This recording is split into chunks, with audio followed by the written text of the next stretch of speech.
Hey. Did everything go fine? Yeah, so far so good. You know, I want you to call me when you get to work and just let me know if there's a change in Alcazar's condition, okay? I would if I were going to the hospital. Well, you're dressed for work? Yes, I am. Okay, Jason, look, when I had that blow up at Elizabeth, I kind of lost my temper and quit my job. Only confront Elizabeth about her endless excuses to visit you. I also had a little run-in with Miss Sneed. Your favorite person? Yes, my favorite person. And she was about to bust me and Elizabeth for going at it. And then Epiphany ran interference. And then once Miss Sneed left, Epiphany chewed me out because I was ungrateful to Elizabeth. So I simplified everything for everyone and I just quit my job. Are you sure about this?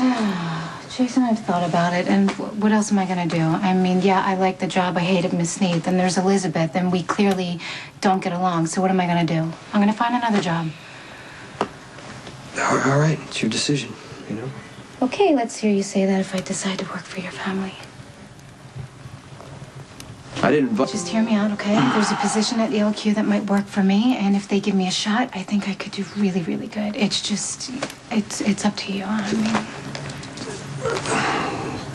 I mean, you can work for whoever you want to work for. Yeah. Even the Quartermains, though I'm not sure why I know, you but I know it's hard for you to deal with them. It's better, you know, it's better than it used to be. The Quartermains, we give each other space now. It's sort of like a truce. And if I throw myself in there, it might upset the delicate balance. No, I would just, really, I would hate to see you think you're going for a regular job and then you get pulled into their craziness. Okay, well, I'll consider myself warned. I think after everything I've been through, Quartermains don't scare me.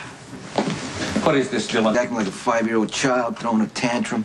You need to speak to her. I've told Carly she has to marry you. That's it. Can you tell her again, maybe in a different way? No. She gets it, okay? She just has to put up this fight to prove she loves Jax. Once everyone's convinced, she'll marry you. We're talking about a matter of days. She's not going to let you go to prison.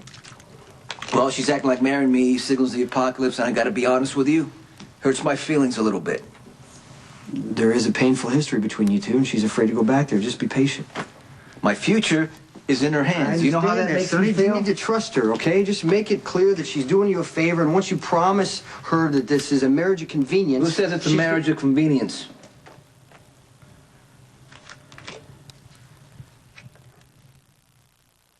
Miss McCall is here to see you, Miss Tracy. I don't have time for Miss McCall. Oh, you know what? You know what? This whole conversation is pointless. Okay, I was born into a rabid pack of wild hyenas, and my only wish is that I had been found under a bush. Thank you very much. Listen, thank you. No. If I find out that you and your conscience have gone to the media... This poor kid's in for a lifetime of therapy. He's out of control, Tracy. You gotta rein him in.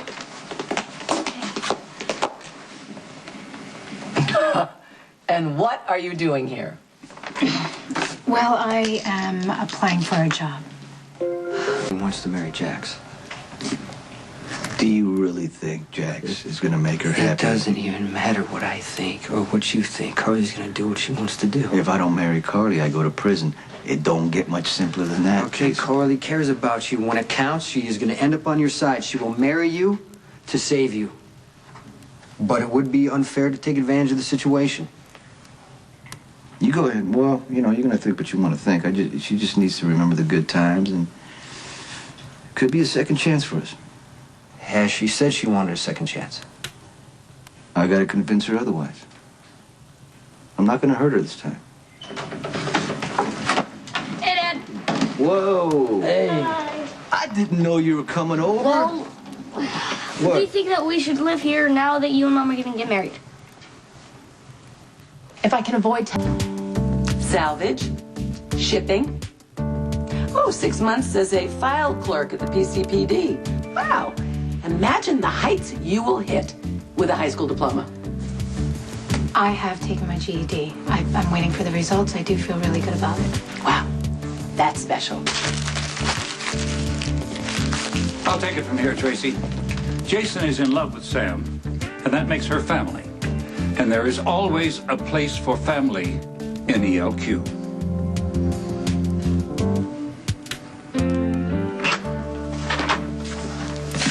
Are you alone? I am. Why are you here? Don't think I'm incapable of defending or avenging Lorenzo. Okay. You have a child who may lose her father. Don't risk depriving her of her mother, too, by doing something stupid. You can frisk me if you'd like. I'm unarmed. I'm not wired for sound. Just tell me what you want. Someone tried to kill Lorenzo last night. Someone injected his IV with a drug that caused him to have a heart attack. I want to know what you know about it. Nothing. I mean, it wasn't me. It wasn't anyone acting on my orders. Then I want you to help me figure out who else wants Lorenzo dead. You go. Thank you. I can easily see how you have outgrown salvage work.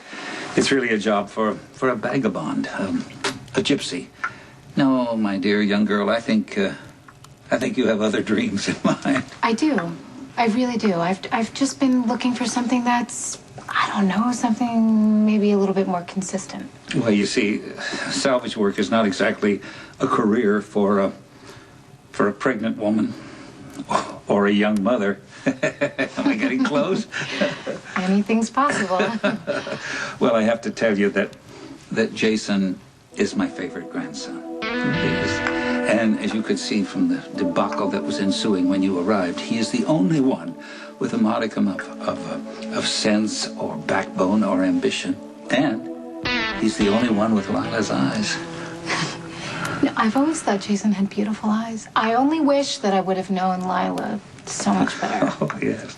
You see, I imagine that you and Jason have discussed having children. And I can't imagine that either of you would want to see your offspring grow up in the world that Jason inhabits. Mr. Quatermain, No. Edward, please. Sorry. Edward, it is way too soon for Jason and I to be even discussing a future of children that listen, we don't even have yet. I can promise you this, dear. If you have Jason's baby, that child will be assured of its future. Boy or girl, that child will be my favorite heir, the one to whom I will entrust, the future of my company and my family. The Quatermains are my family, even if we can't stand each other half the time. They consider you family. So, here's some advice. You should cut Alcazar loose. I can't believe that you, of all people, are actually giving me the danger speech. I don't do speeches. Okay? I'm only saying that Alcazar has some very powerful friends that can turn into powerful enemies. Yeah, well, I've dealt with mobsters before. I'm not afraid of you. No, these people are in the government, Sky. They're untraceable and unstoppable, and they wouldn't think twice about hurting you if you get in their way. If the woman who had just given birth to your child was lying in a hospital bed clinging to life, even if she had the most powerful enemies in the world, I can't see you walking away from her to save yourself. There are things and people worth risking everything for.